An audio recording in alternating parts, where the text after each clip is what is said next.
Yeah, I mean, a couple of times we went for like dives between two towers, and then Cody's like, I really just want to hit the tower, guys. I don't think it's worth it. I think we should just hit the tower here. It's free. I'm like, maybe you might be right. And then like he's just like the no guy. Like if we want to go too deep, then he's there to say no. I think it's pretty good to have someone on your team who can do that. So.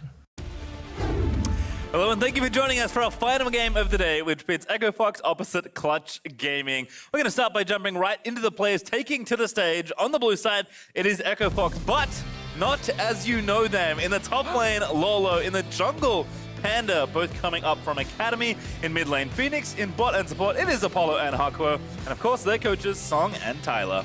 And opposite them on the red side, it's Clutch Gaming.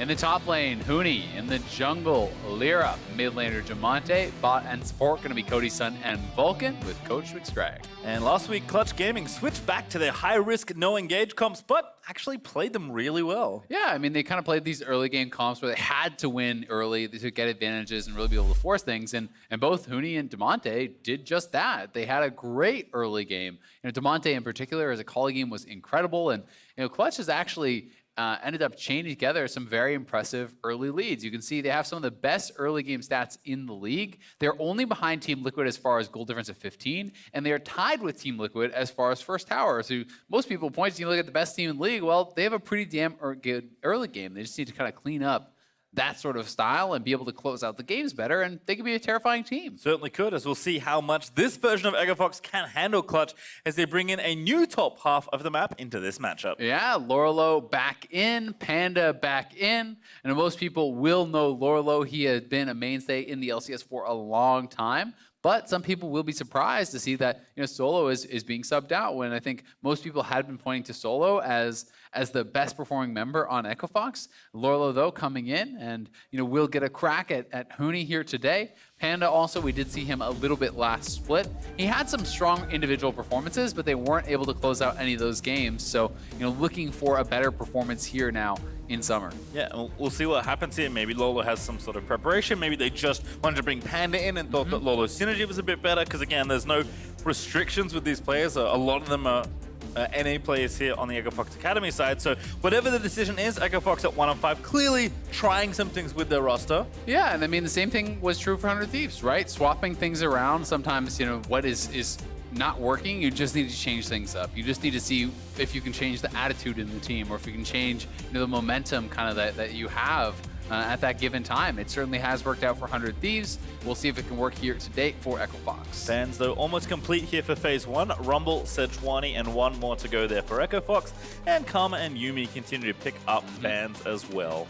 Yeah, Rumble, a little bit of a flavor ban there towards Huni, who has been so good on the pick. It has been his most played, 3 plays on that, 1 on another 3 of the champions. So another LeBlanc ban, so certainly rising in priority. It does feel like on 9-12 with Salas falling off, with Ryze kind of falling off the table as well.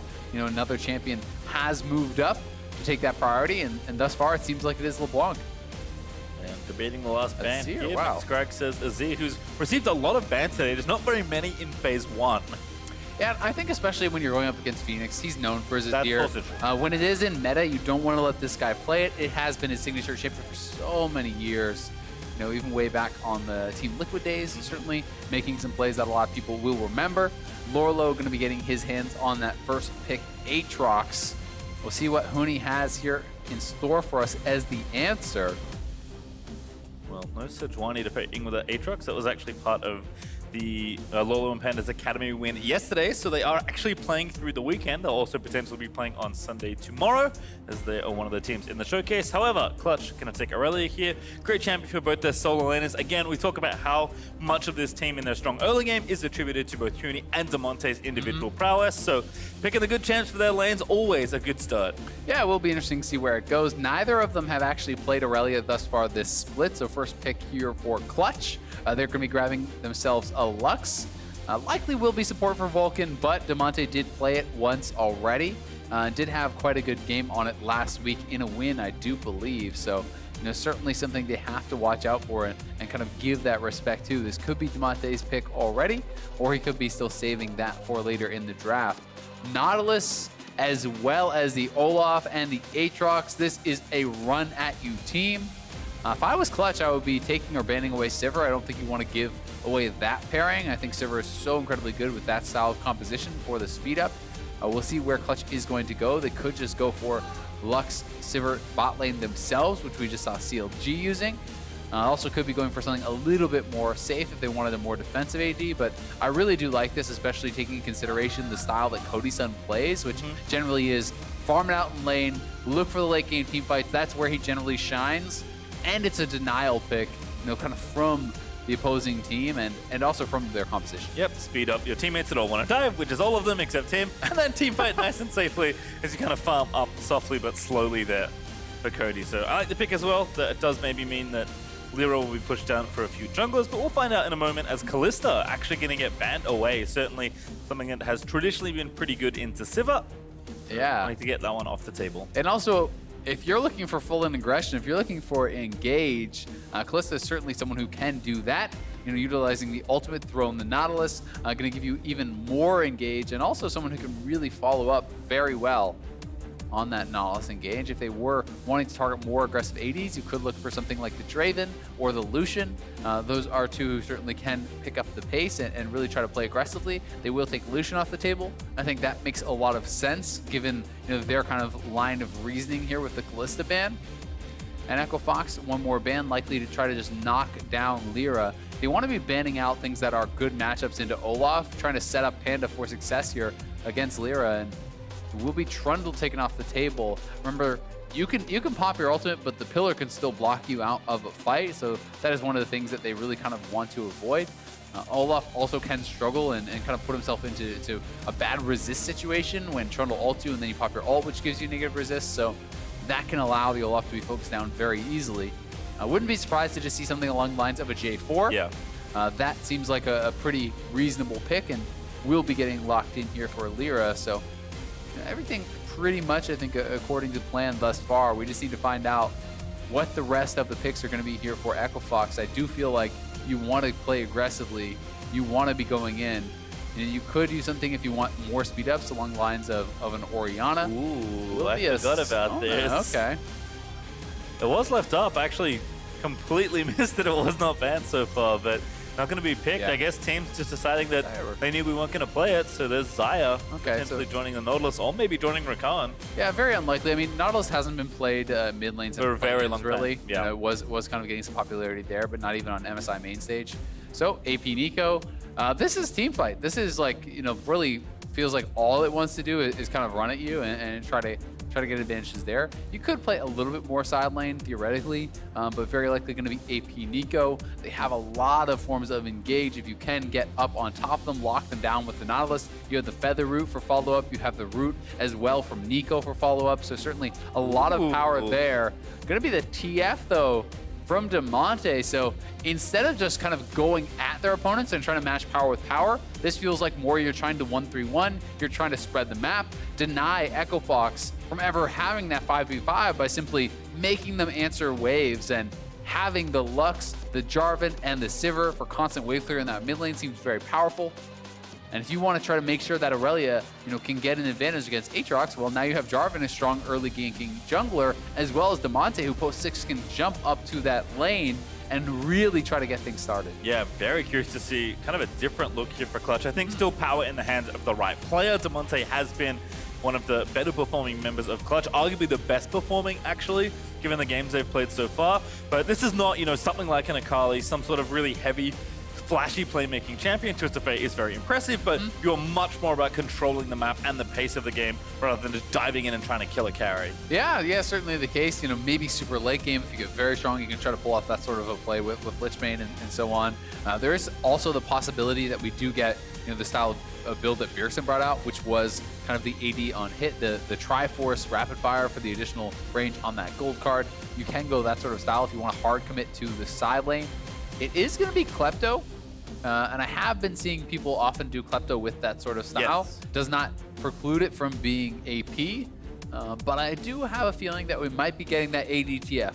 I mean, Damonte is the kind of player that has always been on the cutting edge of things in solo queue. He plays a lot. He was one of the first adopters of Zoe down in Academy when he played for Echo Fox Academy, actually. So certainly a player that is always on top of the new metagame stuff. So not surprised to see him pull out Twisted Fate in this sort of situation. In fact, Clutch were the team that lost to it when Bjergsen played it. So I guess they're like, you know what? I like that idea. As Fake Panda and Hakuho and Lourlo are all going to move out onto the Rift.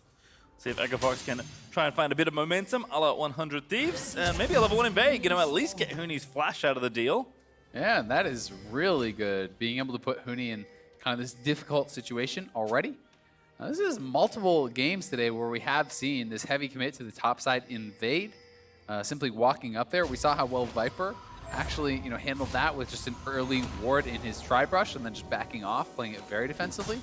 There is a cost, of course, to that sort of a level 1 ward, as you won't have it for later, but in Pro, it's pretty standard to drop your ward at level 1 regardless. So that may start being the kind of more normal response if this becomes a pretty standard thing. Also worth noting that Lourlo is actually going Grasp, so this is not common for kind of the Q poke. This is not Conqueror for more of the brawling. This is about short, punchy trades where you are just getting the grasp ready on minions, then going for a quick trade, then backing off, and then just constantly doing this and trying to actually wear down Huni, utilizing Deathbringer stance as well as grasp. Yeah, we'll see if how the extended potential trades play out, but Lourlo feeling pretty comfy on the pick, having played it very recently. Fenix also certainly a champion that can make some very splashy plays, but one that we haven't seen him pilot yet, I believe. Yeah, first for him this split. AP Neeko certainly getting popular, and people really liking the Glacial Augment. Spooky goes, Super Soaker, you have a lot of control, and it does allow you to set up for those roots very easily. Can be certainly quite powerful when you are looking towards that sort of a stage, as Huni wanting to trade aggressively here regardless. Nice root, though. Yep, actually on the Hakuho gets a good amount of damage, kind of showing off the power of range supports versus something like Nautilus, but Lux especially feels so punishing when you misstep. Yeah, and notice this is Aftershock. This is not the Comet style because he's playing against Nautilus, and Bifrost actually mentioned that matchup specifically as being one where you're probably going to run it down if you don't have Aftershock. You feed if you don't have Aftershock. But the kind of way that this interaction works is because it's so telegraphed. When Nautilus is hooking towards you, it's an unmissable binding. You just need to have the reaction timing to actually throw it out quickly enough because he is locked into that straightforward animation, and you will be able to hit that binding. Yes, even if you get hooked, you're going to have Aftershock then. You can throw out your W for the shielding. It becomes very hard to commit for that kind of 100-0 all-in. And Sivir is going to be very adept at pushing in the lane, so Nautilus may have to look for plays elsewhere or simply just wait for the jungler. Nice route there from Fenix. Just tagging Damonte on the very edge here. Lots of kind of fun stuff happening with creep waves here, but Fenix right now is getting the lane pushed in and just trying to pepper, harass where he can. In fact, both these champions play somewhat similarly, laning pattern-wise. But Fenix right now looking good in the early stages of the game, but we'll keep track as Damonte picks up more and more gold. As I say that, another binding straight to the dome. Yeah, well done there by Fenix. Every time you hit one of those roots, you get rewarded with multiple procs of that Q, being able to kind of lock them down into it.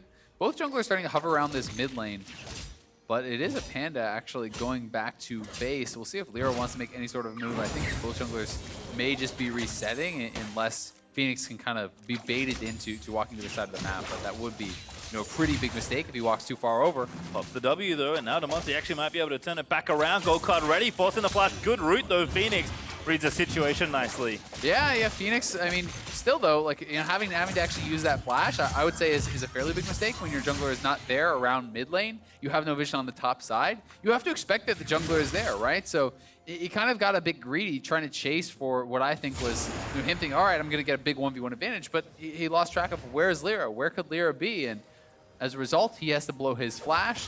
That could set up for a very easy repeat gank. When Jarvan still has flash, there's flash gold card to set it up. So Phoenix may be in a little bit of danger for the next couple minutes. Top lane, Huni with a good double stun, so with Lira behind him is going to get away from that situation. Yeah, I think Phoenix, though, I agree with you, did get a bit greedy. Tough to get kills with Teleport and Glacial Augment, as it turns out. Not a whole lot of combat effectiveness there. Yeah. Phoenix also running low on mana, but can burn the TP whenever he wants and does have a biscuit to eat just in case. But with Damonte already TPing back down, I imagine Phoenix will just want to reset this ASAP. Yeah, Phoenix will have to go back to base here. May have been wanting to try to greed it out for a bit of a better buy, but not going to have the luxury of doing so. Will be sent back to base, and can utilize that teleport to pick up this wave, but it gives Damonte another reset. Damonte is in fact going for the Triforce, so we'll see what kind of a take he has on this build. I have seen, you know, a number of different variations. I've seen the kind of straight up, just like on hit style, where people have gone things like Rage Blade and Wit's End and even Nashers and all kinds of crazy stuff. There is the Bjergsen style of build that he played, where it is rapid fire straight out of the Triforce for that additional range on the gold card. So we will get to find out exactly what Damonte wants to go for here. Certainly will in a few moments. But Fade already done, as you mentioned, so certainly looking for Triforce first. You have to imagine there's the Aftershock Nautilus Q interaction you mentioned, and Vulcan just throws out a shield, and that trade dissipates pretty quickly. It's Lira and Panda also doing battle. Red Smite committed. That's going to force a flash as Lira lined up the flag and drag. Yeah, Panda can win that 1v1, but the bot lane can roam a lot faster from Clutch when you're trying to go for this Gromp. But it is Equifox moving up now, looking for a potential 3v3. We'll see if it does result in a fight, but Cody Sun for now just pushing it out, so they will just give up the ward, not going to try to fully commit to that. Yep, just get some ward kills, get some vision down, and no need to commit too hard there. It's Huni returning back to the top lane with a Tiamat. Now all done. Yeah, and Huni's done a great job. I mean, he started the game without Flash and, you know, is doing very well in this laning phase thus far. Having that Tiamat makes it much more, you know, kind of possible to go for those sort of aggressive plays, because you can set up for the Q resets a lot more easily. Tiamat procs on your Q as well, so, you know, it's very easy to then set up those range minions. Really just one auto Tiamat proc, you can start to Q through pretty much the whole wave. So it does allow you to stack up that passive for the additional damage, and also, you know, more playmaking to actually dodge out on the Aatrox sweet spots, which he really needs to kind of hit to be able to win that sort of a 1v1 against Irelia. Back to mid lane though. Oh, never mind. Back to top lane. Good chain again from Lourlo. I've seen him pull off actually quite some nice trades here in the matchup, despite the fact that Huni does have that CS lead. Ooh, Vanguard's edge went wide there. Huni tried and go for some sort of all-in, but did not get the ulti connected.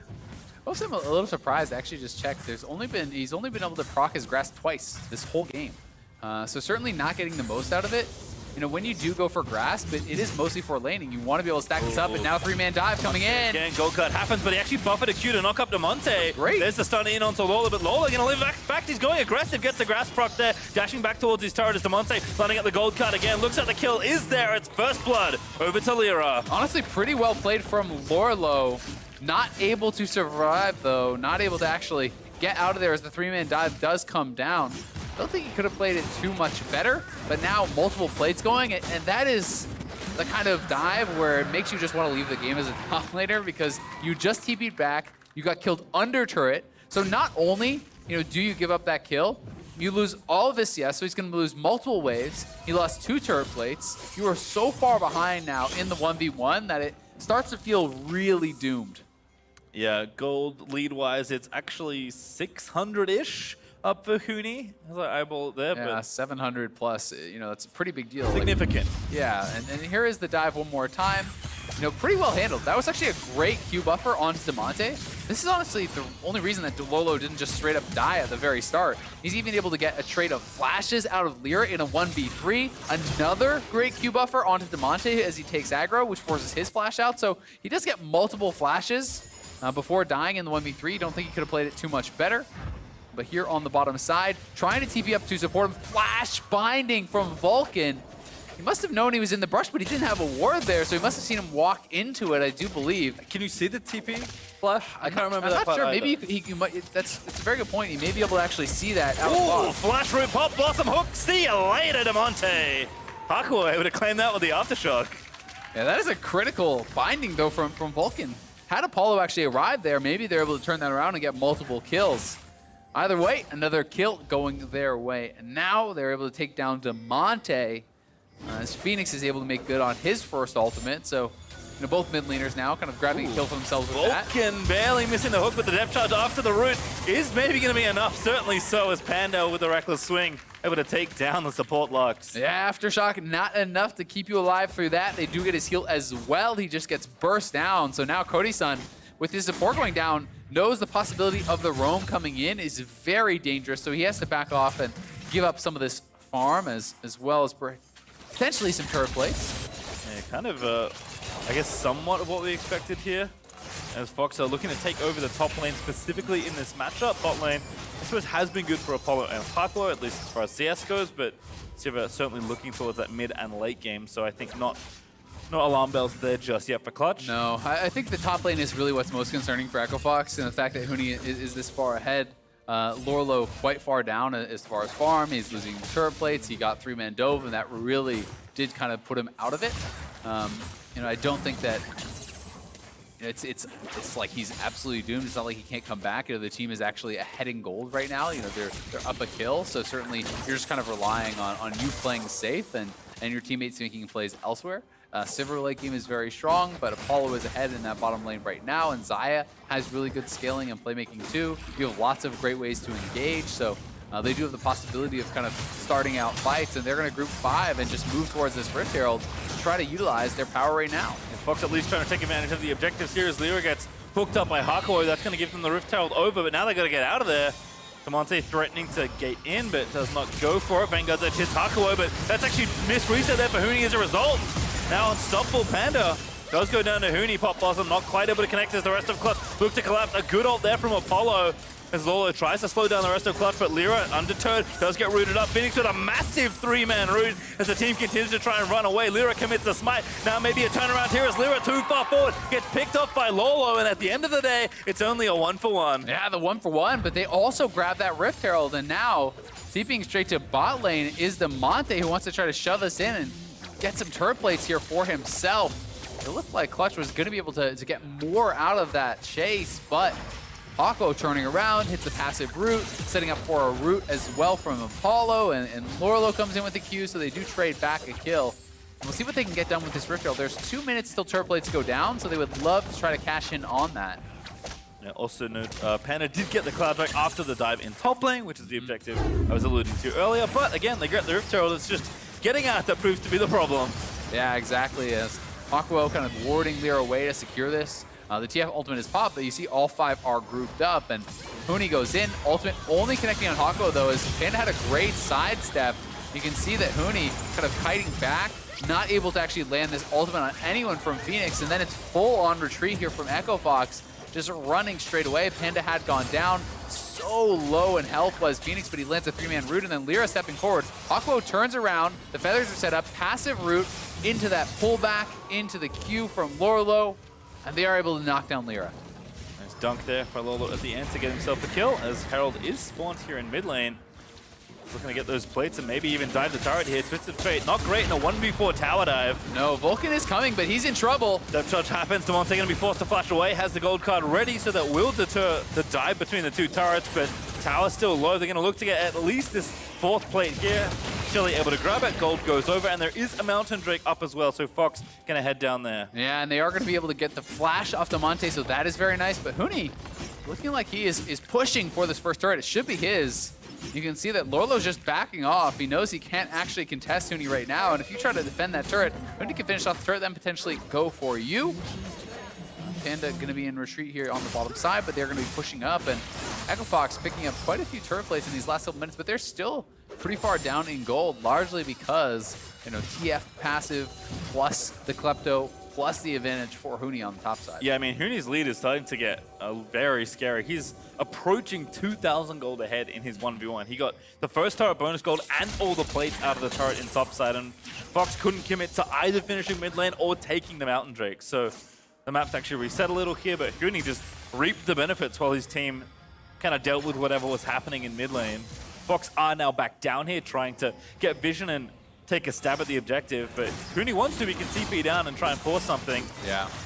Yeah, we'll see if he does. I mean, he hasn't actually gone back to base yet, so he's not that strong, but oh, big binding. Really nice there, the ult follows as well. Hakuho now off to the wall. Huni looks for the ult, he does not connect, but a dunk happens. Lira able to take down Fenix full of pop. Blossom can in fact pop. Fox still trying to fight it out, but Damonte in the backside able to take down the Olaf, and that's just Lourlo running away. It's Clutch full on attacking between these 2 turrets. Damonte again with the gold card, but cannot find a stun he likes. Yeah, great collapse there from Clutch. They get 2 for 0 on the kills. They could potentially get this mid lane turret here, as well as they have that cannon minion pushing this up, and they can even retreat back to the Mountain Dragon if they do want. So Clutch getting a lot off of this aggressive play and really opening up the gold lead here. Huni going to be closing in on that Triforce completion, and he is going to be running the side lanes between him and Damonte closing out on level 11, already 20% CDR from that Triforce. He will likely be going towards that rapid fire now with the Zeal completion, so Clutch is going to have the run of the map in the side lanes, and it becomes very difficult to be able to kind of match this. EchoFox wants to group up and force around these objectives, but if you can't win the 5v5 because of great plays like this from Vulcan, Binding coming through, ult across multiple members, Damonte coming in from behind, Fenix just gets dunked, and then Huni going in, trying to chase down Apollo, pushing him out of the fight as well. Yeah, Damonte making the right choice there with his ultimate, just going backline and trying to continue to the flank. And, you know, Clutch, they try something there, but they have enough pressure in mid that that's all that really matters. They also did get the Mountain Drake as well. Good hook there from Hakuho in onto Lira, but Prismatic Barrier and a quick light binding gets him out of there. Yeah, EchoFox really trying to force. They don't want this game to be kind of in a slow-paced game because Clutch can peel them apart with Irelia and the TF in the side lane. So they want to keep grouping. They want to utilize the power of this warrior on the Olaf. But you know, even if you're just comparing items between the junglers, you can see, you know, right now Lira is a lot stronger. There's quite a bit of gold still on you know, on Panda, so he can actually buy up and try to close the itemization gap a little bit. But you know, Jarvan is ahead of you. Your top laner is very far behind. It's kind of getting tough here for EchoFox. They need to find picks, and they need to kind of continue to do that. And again, I think with something like the GOP now done for Fenix, there are avenues for Fox to try and look for fights, especially around objectives, but they'll have to wait 3.5 minutes for the next mountain. Baron isn't up for a number of minutes and probably isn't takeable right at 20 anyway. Yeah, and I mean, Nautilus is always going to be able to find the engage. It's just, can you win the fight afterwards, right? You know, are you going to be able to kind of win the follow-up? And thus far, they haven't been able to actually, you know, get a coordinated engage where they kill someone off immediately and then kind of run over the fight. It's been more Clutch disengaging, playing it slow, you know, members coming in from multiple sides, utilizing TF, and they're kind of able to peel them apart as they did around that Mountain Dragon. And certainly credit to Vulcan as well for starting off that fight well. So we'll see if EchoFox can battle back here as, again, quietly we have another Sivir game where, you know, Cody Sun is scaling up. He has not been a massive part of the game, but you know, he's getting his items. The Essence River is complete. He's working towards his Zeal item. And then, you know, when he hits that IE, he will be a terror in these team fights. You can kind of see why all this attention is down on the bottom half of the map, though, because Clutch really wants to take Fox's last outer turret, and EchoFox really don't want to give that turret away, because as soon as all that space opens up, playing against Twisted Fate becomes an absolute nightmare. Yeah, it really does become very, very difficult. There's so many less defensible places on the map, and that's also a big reason why we see, you know, this bot side jungle, all this vision, you know, all these members kind of in this area. They've set up this line of defensive wards kind of along here. They're trying to stop Clutch from having the confidence to move forward, and it's Clutch that kind of has set up their vision on the opposite side of the map. But as you can see, you know, toggled here by the observers, EchoFox only have that defensive line of vision. They can't see anywhere on the top side. They cannot see anywhere across the river. And that kind of does speak to the tempo of this game. And this is honestly an incredible line of vision all the way across here for Clutch. You know, really like kind of all along here. You can see throughout there's so many wards. And it really does make it difficult for them to kind of make those proactive plays if they don't have vision. And again, when you're playing some sort of side lane-oriented strategy, which certainly this big Irelia and this Twisted Fate is, always good to have that vision down. And with RFC completed for Damonte, he's at a happy 2-item spot, and we'll look to just keep shoving side lanes as long as possible.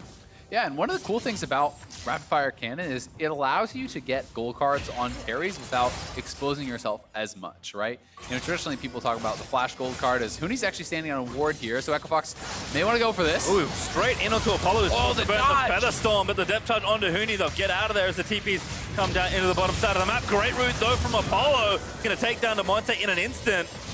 Good stun though onto Lourlo, so I'm not sure the chase is there, but still a good pick. Actually going to force the flash there from Hakuho, who is on point with that hook. No Zonius to save you there. That's not on his side. He's going to go down immediately, unfortunately for him, as you know, they couldn't actually compete in that fight. It was a nice start from Huni. He was able to dodge out the Nautilus hook, dodge out from the feathers using his ult for a reset to the side. That was pretty clean, but once the rest of the squad kind of arrives and they have this Olaf up on top of you, Damonte is TPing in, and that was an indefensible TP, so I think it was the right call from Flush to just sacrifice the TF and back off. Break up now in 15 seconds or so. So watch this one again. Yeah, so Huni caught out on the ward here. Honestly, really nice job to avoid the initial plays, dodging out the hook, then ult to the side of Hakuho. Q's over there to dodge out from Apollo's ult, but in come the TPs. No way you're saving Damonte there. You gotta be so careful about those sorts of teleports as a TF. You're very, very squishy. Lira also got very low as we pop back into the game. He was actually forced to smite the Drake with his first charge.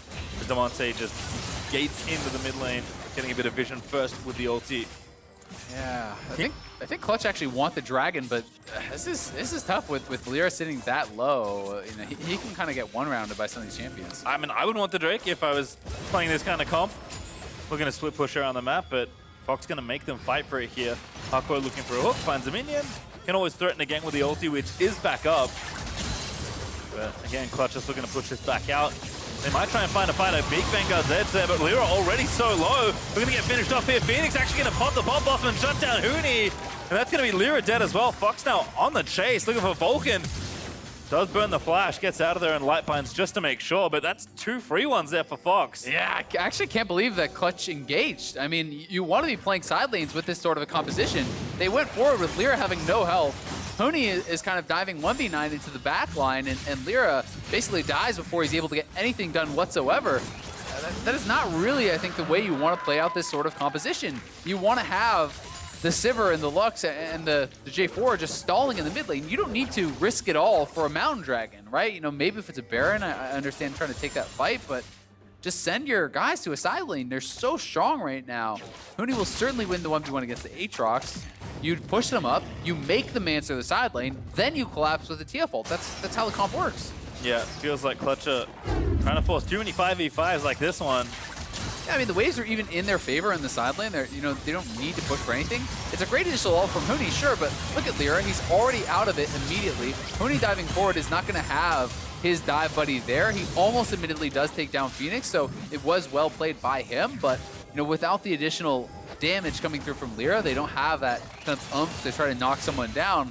And Cody Sun, Vulcan, and Damonte are not going to be able to run through the front line to actually get to the back line. They're not going to be able to just ignore this Olaf and walk into him.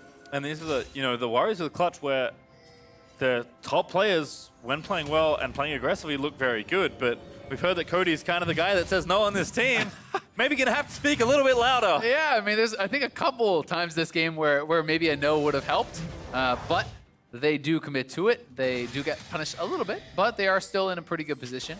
1,000 gold is the lead right now. They were further ahead, but it is Echo Fox, you know, kind of clawing their way back into this game, trying to set up potentially around this Baron. The battle for vision will be pretty important, and you can see that sneaky ward over by the pit. That is why is it so important to have a pink kind of both inside and outside the pit, because one pink cannot actually cover both the back wall of the Baron. If you see here, you can't cover this area and this area with the same pink. So you need to kind of have one here outside the pit, or you know, cover that fully with sweepers, because this sort of thing can lead you into a lot of problems. And we even saw this last week in the LCS, you know, where Smithy was able to actually steal a Baron off of Optic because of a misplaced pink. So now they will clear it out, but you need to make sure you have full control of the vision. Otherwise, these sort of baiting plays don't actually get anything done. But certainly, now with Fox clearing that out, forcing onto a Baron is a good way to make the split push team come to you. Huni, though, finally getting his job done there in the bottom half of the map, will take the third turret and actually the turret lead for Clutch overall.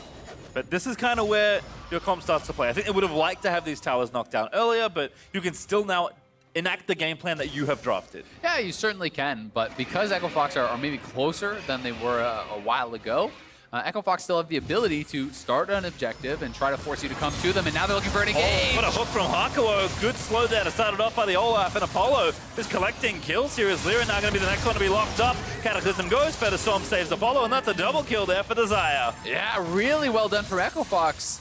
And Clutch had the TF ult. They could have just popped it to actually try to check around the Baron. Instead, they think that they're safe to go for this sort of face check, and they get punished very heavily, losing 2 members. Now the TF ult goes down, but it is 3v5, and Echo Fox are on the Baron here with this Mountain Dragon. They're going for it.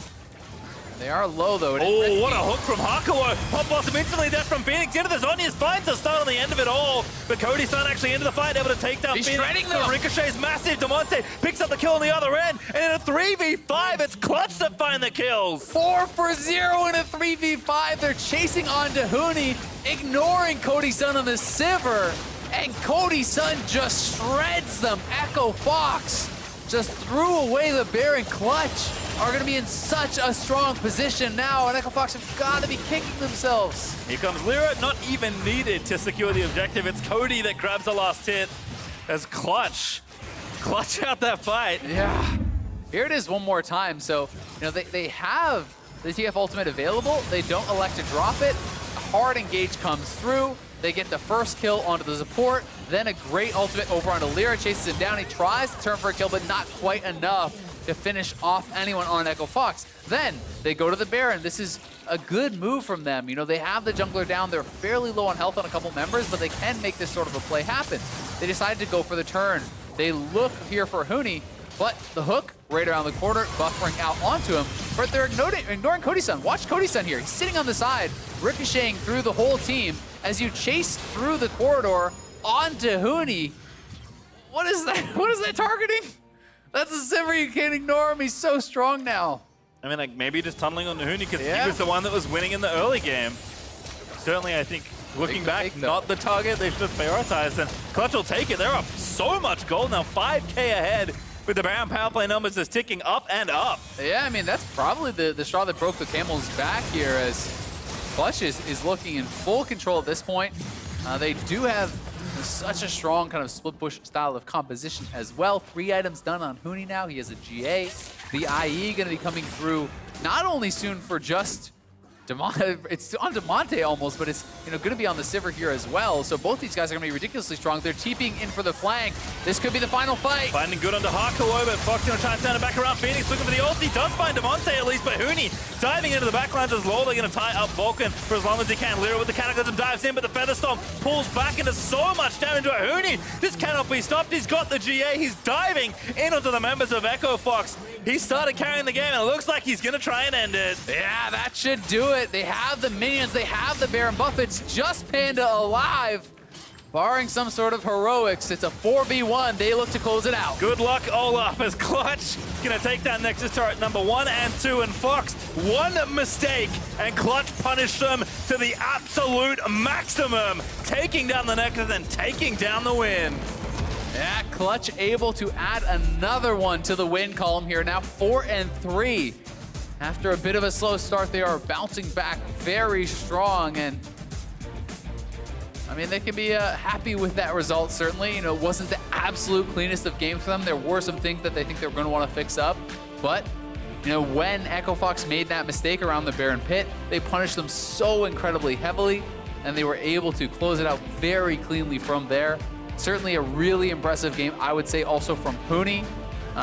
Big standout player, you know, in this game. Did get the help with the 3v1 dive, but he started flashless at level 1, won his lane. They dived to snowball that, and Huni was monstrously strong really throughout this whole one. Certainly kind of the Huni we remember more, really taking over the game from the first few minutes. I think Clutch, I like that they're trying to show a different comp. You know, this is any Twisted Fate comp is pretty difficult to execute with, and I think Clutch showing that maybe they're not as practiced yet, but I think you need to be willing to pull these things out.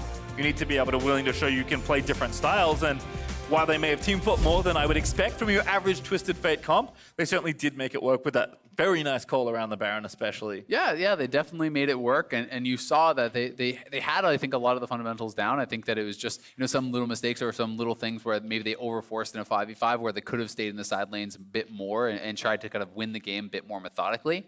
But sometimes you get a little bit too hyped up. You try to go for a lot if you're Clutch, as it turns out. That's where you need your no man. You need your Cody Sun to be telling you, no, get back to that side lane, farm those minions. At least I said yes to the right fight there. Let's send it down to Overly, though, for an interview with Clutch's support. Thanks, guys. Vulcan, congratulations on the win, picking up yet another victory for Clutch Gaming. Tell me, what did you think about your performance as well as the teams today?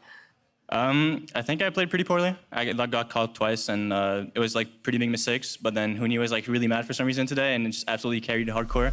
I think it's just because he was playing versus his whole team, so it was just like trying a little bit harder than usual. So was pretty good.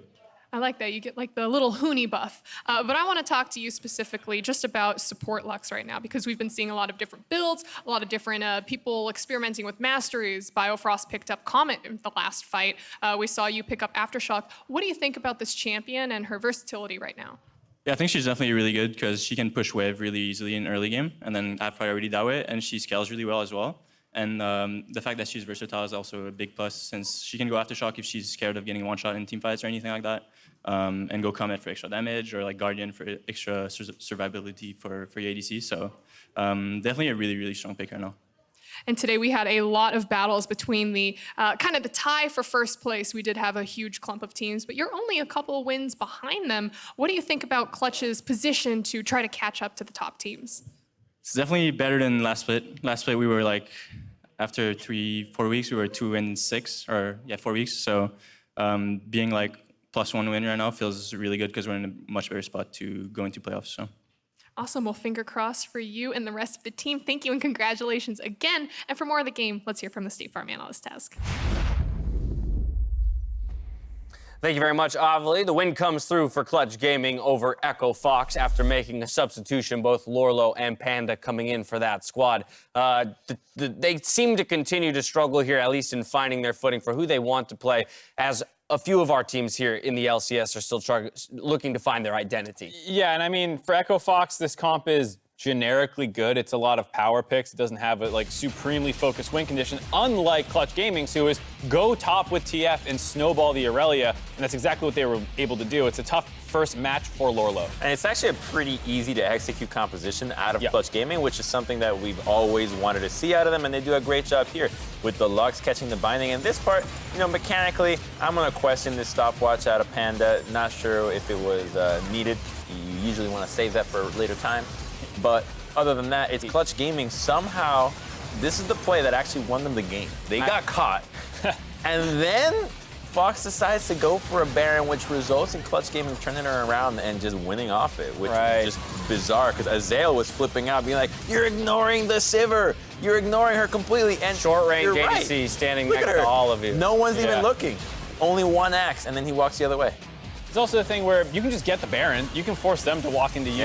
It's the same thing we talked about earlier in the day. You know, like, I think people are sometimes too eager to turn off in a position where you might not get another look at the Baron. So what's more important, to grab another kill or two, because you're not going to pick them in the mid lane that easily again before you get split pushed down again. I will say, though, as a connoisseur of Baron throws, that was one of them. that was not a Baron start play. That was a full bait. We talk about percentage plays all the time, right? And I'm not going to try and apply a percentage to that, but I think to your point, Mark, at a certain point, teams need to be willing to pull the trigger one way or the other. Again, not waffle between the decisions. We saw the Aatrox peeling off, everyone else well in tow, right? And if maybe everyone had made that turn, Huni would have died off of the Nautilus hook, you know, instantly. If not, we could have finished it before the Sivir even makes it to the fight, and then we have a Baron buff. They dropped it to half HP, you know, and it's like...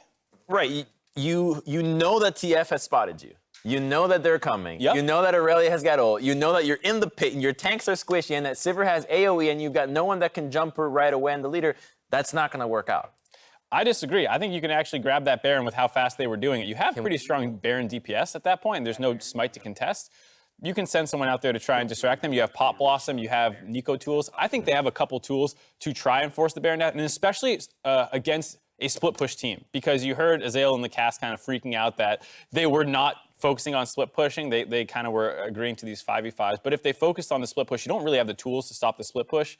And so I personally would like to see them stay on the Baron, but either way it is a good. Right. Well, guess what? We're going to take another look here at the Baron. Since we have that ability. Okay. So taking a look at it here, again, I think one of the things that we're looking at is how Echo Fox is targeting, and are they all going for the same person? Apollo choosing to, you know, move off in the 1v1 almost against Damonte, as opposed to file in with the team and maybe target that. How about perhaps go on the Twisted Fate, who's by himself? There's nobody else on the side, and it's easier for the rest of your team to collapse, because when you use a max range dredge line, how on earth is anybody going to follow up? You have so many people in the pit to try to get out of that. So I think that the idea to use Baron to start a fight is the right play. Now, whether it is do you finish it or turn it or whatever it is, it could have been done better. Yeah, I mean, because at the end of the day, they have 2 ultimates up at least. They had the Neeko and the Aatrox ultimates. So whether you want to use those as zoning tools where you run at someone and finish the Baron, or wait till they actually come closer. So like Harms is saying, you don't hit a max range. That was like an accident. And hope everyone you don't want to hit that. curved around that wall. I mean, I think what is clear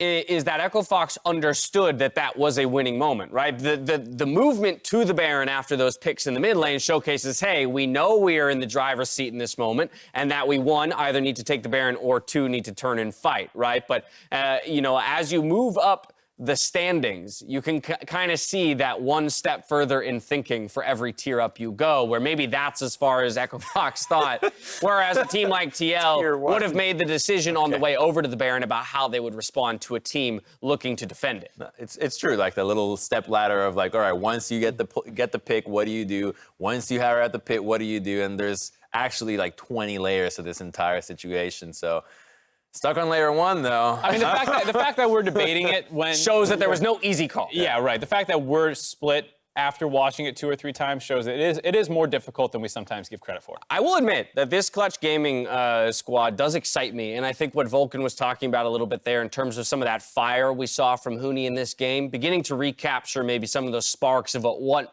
once made Huni such a likable and superstar, you know, within the LCS, is that he did have that solo carry potential and the ability to pop off as he kind of did in this game. And I think a number of the people on the top side of the map are like trying to get redemption stories a little bit, where it's Cody's redemption story as well as Huni and Lira. Everyone's starting to look better to that form that we saw 2 years ago. We'll see if they can keep racking up the victories here for Clutch. The day ends, though, with a 3-way tie for first between Counterlogic Gaming, Optic Gaming, and Team Liquid, while Cloud9, Golden Guardians, and TSM are relegated to sharing 4th alongside a rising Clutch Gaming.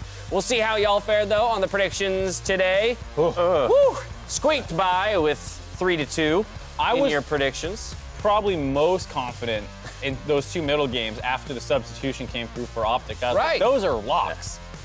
The other ones, I was like, oh, maybe Fox has a good moment. Up in the air. Yeah, TL versus Golden Guardians is Black close. Quest always has the opportunity to turn it back on. Team C9, no one saw that. No one. Quite literally no one. If you predicted that, I don't believe that you predicted the only person that was crazy enough to predict that was, I remember last week on Father's Day, where I believe it was Flowers and Ovilie's dad.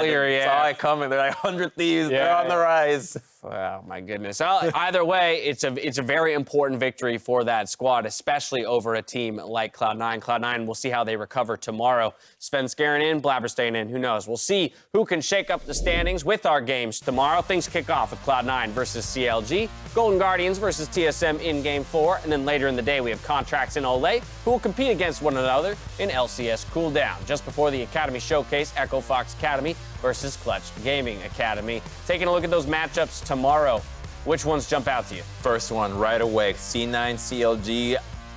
Because Cloud9 just dropped that game, I am nowhere near as confident in them to be able to be the strongest team coming into this match, and then CLG continues to surge. They actually have the better record in this one. It's got to be Golden Guardians for TSM for me. Really? I actually think that says a lot more about the strength of some of those teams. I'm pretty confident in C9 later, but they are struggling a little bit right now. Actually, I guess both are pretty equal. Now I'm thinking about it, both have a lot to say about. They're both huge matchups. I wonder for Cloud9 if Sven Skaren comes back in, and for TSM if Grig comes back in. So in both of those matchups, I think they're somewhat roster swap dependent in terms of how confident I am either of those teams will perform. I feel like someone's going to be burned from these predictions tomorrow. Oh, yeah? Well, we got burned today already. 3-2 is not terrible. 3-2, you're still over 500, but you definitely struggled today. Yeah. Well, at least we're beating the AI, right? We're beating StatSpot. I don't think you I are. don't think we are. No, we're tied. You're tied. He's tied. losing. I'm 2 back. Yeah. So you're as good as a computer. That's pretty solid. Pretty great, actually. Well, it depends what you're doing. Now that I think about it that way, the question what is, you're doing. how do you stack up against Profit Crumbs? We'll have to wait until the end of the split to find that out. If you need more league action, stay tuned for the LEC rebroadcast, where they had a bunch of back and forth matches, ahead of their trip here for Rift Rivals. But now for myself, the casters, the entire live broadcast crew, thank you for watching. We'll see you tomorrow for more of the LCS. Good night.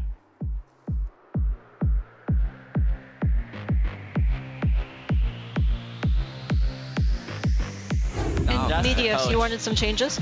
AD carry 1/4% down. 1/4. 1/4 of 1%. Yeah. 0.25. He's coming to the party again! Scarlet's got backup this time. He's saying, hey boys, I brought the whole case! Trying to find some sort of a kill onto the back line. Sven's already going to be taken down.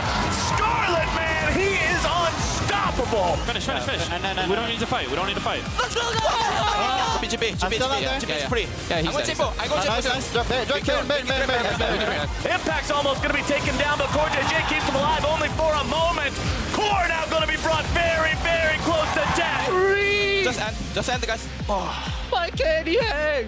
Nice KDA, bro. I always play with caps lock on, so I can play like caps. Really? Is that also for Yeah. faster memes? What's your plan for taking down Mr. FLICKR God over there?